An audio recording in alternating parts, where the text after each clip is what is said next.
I will show you all of my tips and tricks to get a smooth gradient. Let's get to it. Tip number 1. Use a barrier. Making a gradient will make a mess around your nail, so using something like liquid palisade makes it really easy to clean up. Just peel off the liquid palisade and all of your unwanted polish is gone. You'll want to start out with a white base to have a good base for your gradient. Tip number 2. Clean your sponge. Little fibers stick to your sponge and make their way into your gradient. You can prevent this by using some scotch tape on the sponge before making the gradient. Ew! Look at all these little fibers! Tip number 3. Apply top coat before sponging. Use a top coat on your white base before applying your gradient. Otherwise, the polish on your sponge dries out and sticks to your base, picking parts of it up and leaving you with a weird patchy look. Tip number 4. Don't let your sponge dry out.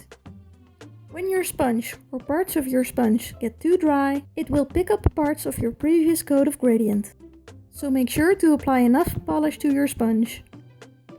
Tip number 5. Fix the whiteout line.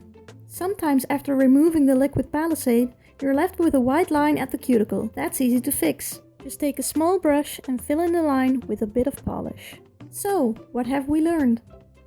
Always start with a white base so you have a nice even base to sponge your gradient over.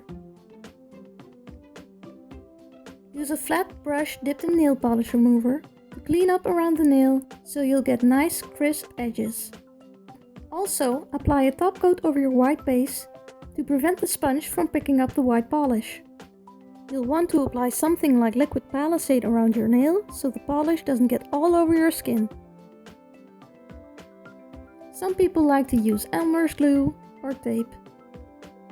Remove fibers and loose pieces of sponge with a little bit of scotch tape and apply your chosen polishes to the sponge in stripes, letting each one overlap a little bit with the previous color because it will help with blending. I like to position the sponge on the side of my nail and then roll from one side to the other. I like to roll. One coat will probably not be enough to make your colors nice and vibrant, so go ahead and reload your sponge and apply as many coats as you need. I move my sponge up and down a bit. This is vital if you want the colors to blend smoothly. When you're happy with the result, remove the liquid palisade and fill in the white lines with the same polish. Then apply a top coat. I'm using HK Girl by Glisten and Glow. Clean up the edges with a flat brush dipped in nail polish remover so you're left with nice clean lines. And you're done! Go out into the world and make your own gradient magic. Thank you for watching.